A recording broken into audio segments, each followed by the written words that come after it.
Hey, welcome to El Mercado's Monday Night Wine Tasting video blog. Tonight we're going to be doing rosés from around the world, but really just from France. It's because that's really the land of rosé.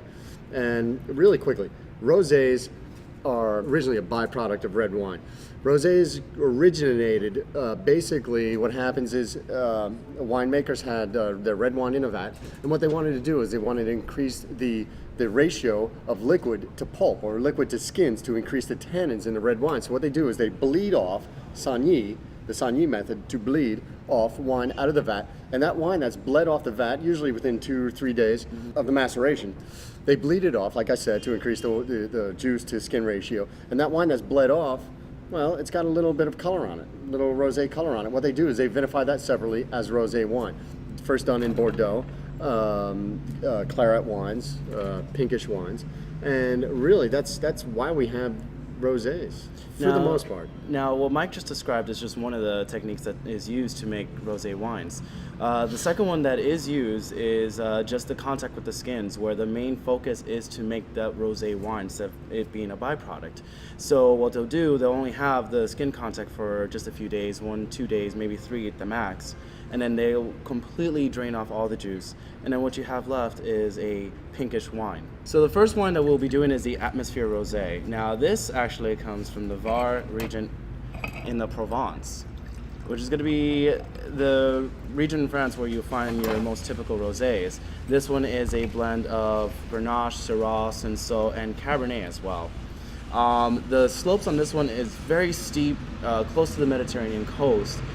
So you'll have a lot of that, coastal winds affecting the whole growing of the grapes and actually the overall product. Yeah, definitely. You get the cooling influence of the Mediterranean. It just creates a really lush rosé, I think. And this Atmosphere, this is the second, or it's one of the rosés made by Alain Combard, and also I believe he makes the Magali. Rosé, which is, I'm pretty sure comes from this vineyard. I'm almost 100%. I'm like 99.95%. This one, really nice cherry notes, wildflower. Again, it's going to pair well with a lot of seafood, clams, bouillabaisse, typical Provençal fare. Anything, exactly as Michael was saying, anything with a saffron, beurre blanc, or just nice clear sauces with just a little bit of fat in it would cut through with the acidity on this one. This one also almost has like an herbal note as well. Yeah, Lafon Rochette or Lafon Rosette is the next wine that we're going to be talking about right here. Lafon Rochette is a fourth growth producer in Saint-Estèphe, Bordeaux. They make this wine, Saignée method. This is probably one of the best rosés coming out of Bordeaux. I would say probably the best rosé coming out of Bordeaux. This wine was consulted on by the winemakers of Domaine Haut, who you should know is some of the best rosés coming out of Provence. So it has a kind of a Provence flair, but the Bordeaux classic style. This is 100% Cabernet Sauvignon rosé. Just a really interesting. This one's a little more expensive, not too bad. I mean, you probably retail around $27 to $30. Great wine, great food wine.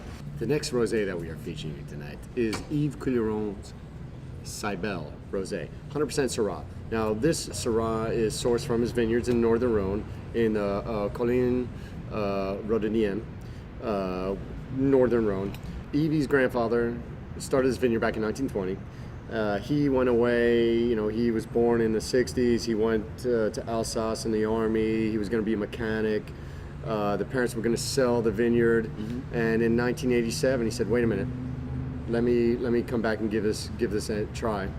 So in 1987, he went back home. They didn't sell the vineyard, and now we have amazing wines coming from Yves Couilleron. It's a really nice wine. You get those typical characteristics of a Syrah, slight peppercorn. Very nice, very delicious. So the last rosé that we're doing for tonight is the Chateau Pradot Bando. This one right here is going to be a blend of your Syrah, Grenache, and Cinsault, even though it also has a little bit of Mourvedre.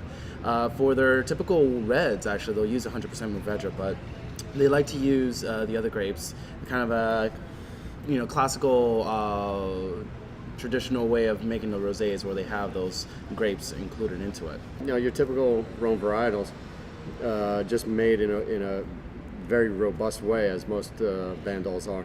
You really get a lot of that herbs, that saffron, the lilac, the whole nine Sweet yards. jasmine, yeah, really. And you know, this is one of the other methods that of producing rosé wines where it's just the contact. This is the main focus. This is what they want to produce. This is not their byproduct, and you can tell as soon as you taste this wine why exactly that's their main focus. It's such a delicious wine, overall well balanced, smooth, and just luscious, very luscious. Fantastic. Now, what we're going to do next is a quick blind tasting. We're going to blind taste a wine, and we're going to verbalize what's going through our head as we're blind tasting a wine and why we're talking about that. We're going to do it really quickly, but we have no idea what this wine is. The first thing I do when I see this wine, I look at it, obviously red wine, and then I kind of want to look at the color of it. I want to look around the edges. I want to see how concentrated the color is. If it's very intense and very dark, I cannot see through it. I can read through this right now. I look toward the edges, and I see that the edges have a nice clear rim, and right inside the edge, it's pinkish. It hasn't turning bronze yet. So I'm thinking that this one right now is a younger wine because it doesn't have as much oxidation effect on the wine. So it's not browning yet. So I see the pink and I see the salmon. I'm saying this wine is most likely 3 to 5 years old. 3 to 5, maybe even like, I would say 2 to 4 years old. Okay. And next thing I want to do is I want to look at the legs, see if there's any color in the legs. I want to see how the legs form. What are legs? What are legs? Legs are basically what falls down on the glass. Okay, so you swirl the wine around, and all of a sudden you'll see the teardrops, or whatever you want to call them, teardrops legs. Sometimes they'll move really fast. Sometimes they'll move really slow. So you can gauge it. The faster that they're moving, the higher alcohol content that you're going to have in there. The slower that they're moving, the more glycerol you'll have in there. So it's kind of it's not an exact science to judge the amount of alcohol in the wine, but it gives you a good idea between the color, the nose, and when you put all the information together, you can assess, okay, that's probably a 12.5 to 13% alcohol. And that right helps, and that helps you kind of narrow down a specific region, whether it's a cooler climate or a hotter climate, Exactly. depending on the legs and the viscosity of it as well. And also the color. You know, you look at this color, this is a little bit lighter of a color. I'd say this is a moderate climate wine. Usually the darker colored grapes are the thicker skinner grapes, which you'll find usually in warmer climates. Warmer to Okay, hotter because they climates. can withstand the warmer climates. The skins can hold up. The next thing you want to do is stick your nose in the glass. Now, most people always say, you know, what's the difference between Old World and New World? Typically, not always, but typically, your Old World wines are going to give you more earth-forward aromas. Yeah, non-fruit, spice. Yeah, not fruit. So you'll get your spice, your oak, your some would call it leather, very dirty tones, I like to call it. New World is usually going to give you more fruit-driven aromas, so you'll get more of the fruit at the very beginning, a little bit more of maybe vanilla, actually, because a lot of the New World wines like to use American oak, which impart a lot of vanilla components into the wine as well. But behind that, I get some cherry. You know, I get like a sandalwood kind of note on it, and then I get cherry. I'm getting that blackberry, dark fruit, definitely. All right, let's take a sip of it. Definitely an Old World wine. Tannins are really prominent on this wine, and I'm getting more use of wood. I would say, you know, I wasn't getting it on the nose, but on the palate I do get it. So I'm gonna say, Old World, France. France, okay. I'm saying this is a Bordeaux. A Bordeaux wine? Yeah, I'm saying this is Bordeaux, but it's Merlot based, but I don't want to say right bank. I'd say Merlot based, left bank. Actually, I would have to agree with him because for Bordeaux to be Cabernet based, it would be a lot more harsh.